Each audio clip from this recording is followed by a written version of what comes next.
Magandang umaga sa atin lahat, saan man panig ng buong mundo, mga nakikinig ngayon at nanonood. Atin naman pakinggan ang paggunita sa kapistahan ni Apostol Santiago at ang mabuting balita ng Panginoon ayon kay San Mateo.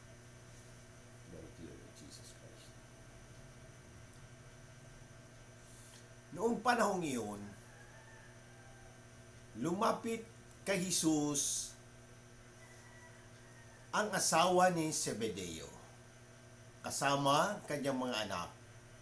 May ibig siyang hilingin, kaya't lumuhod siya sa harapan ni Jesus. Ano ang ibig mo? Tanong ni Jesus. Sumagot siya, sana'y ipagkaloob ninyo sa dalawa kong anak na ito ang karapatan na makaupong katabi ninyo sa inyong karihaan, isa sa kanan at isa sa kaliwa. Hindi ninyo nalalaman ang iyong hinihingi, sabi ni Jesus sa kanila. Mababata ba ninyo ang hirap na mabatahin ko? Upo, tugon nila. Sinabi ni Jesus, ang hirap na babatahin ko'y babatahin nga ninyo. Ngunit wala sa akin ang pagpapapasya kung sino ang maupo sa aking kanan at sa aking kaliwa. Ang mga luklukang sinasabi ninyo'y para sa mga pinaghandaan ng aking Ama. Nang marinig ito ng 10 alagad, nagalit sila sa magkakapatid. Kaya't pinalapit sila ni Jesus at sinabi sa kanila, alam ninyo na ang pinuno ng mga hintil ay naghahari sa kanila, at ang mga dinadakila ang siyang nasusunod. Ngunit hindi ganyan ang dapat umiral sa inyo.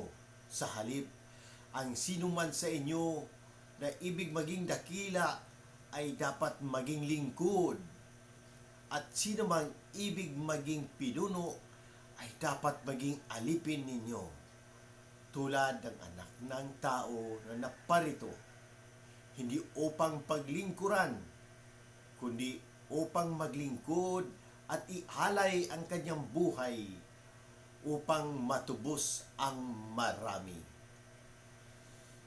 Ang mabuting balita ng Panginoon. Praise to you, Lord Jesus Christ. Pagnilayan natin bilang mga Romano Katoliko, ngayong araw ay pinagdiriwang natin ang kapistahan ni Apostol Santiago, isa sa mga pinakamalapit na alagad ni Jesus sa ating Ebanghelyo. Ipinapakita ang pagiging tao ng mga alagad, ang kanilang kahinaan, at ang kanilang pagnanais na maging dakila sa kaharian ng Diyos.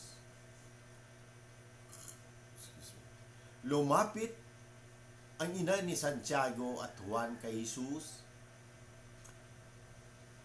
humihiling ng espesyal na lugar para sa kanyang mga anak sa kaharian.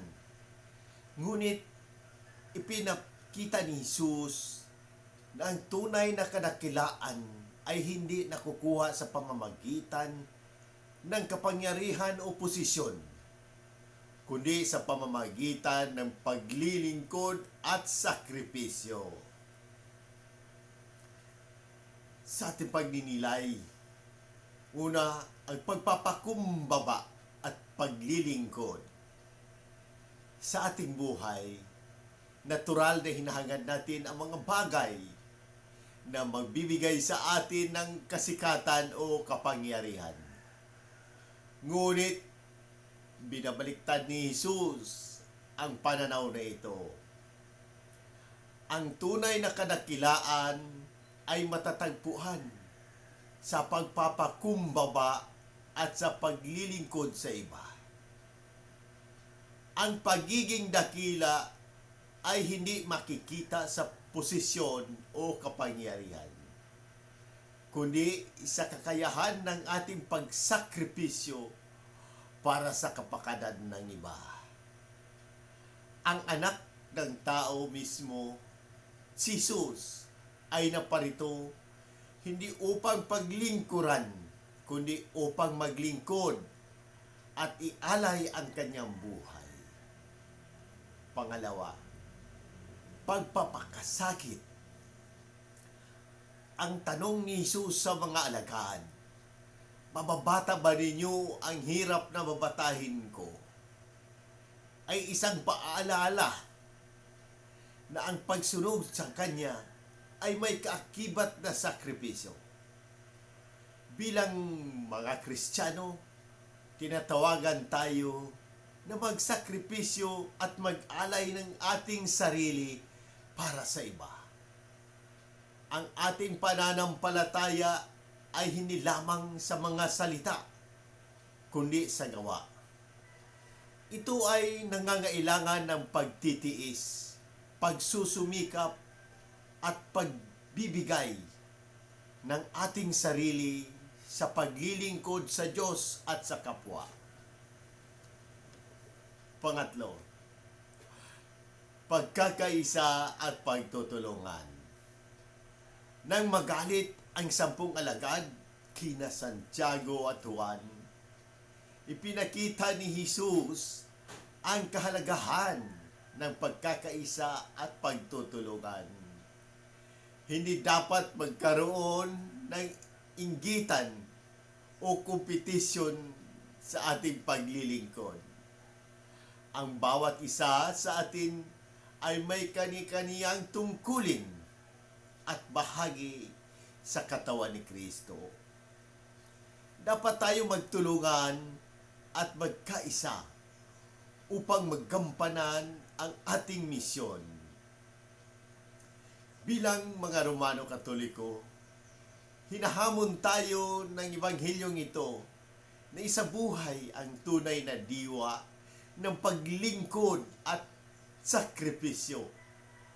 Tularan natin si Jesus sa kanyang pagpakumbaba at pag-aalay sa sarili.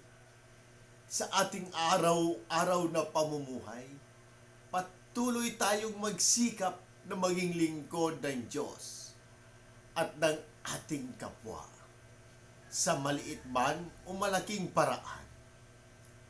Naway sa pamamagitan ng pagdinilay na ito, mapalalim natin ang ating pananampalataya at pagmamahal sa Diyos at magampanan natin ang ating tungkulin bilang mga alagad ni Kristo.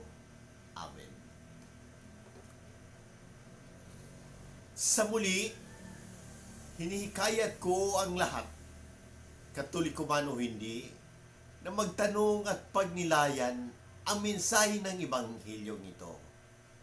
Kung may katanungan kayo tungkol sa pananampalataya, ang ating simbahan o sa anumang aspeto ng ating buhay, bukas ang aking puso na sagutin ang mga ito.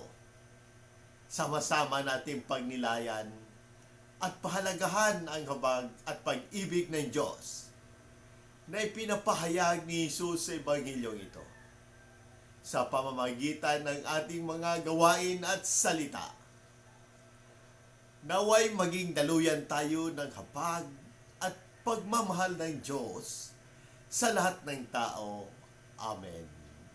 In nomine Patris et Filii et Spiritus Sancti. Amen.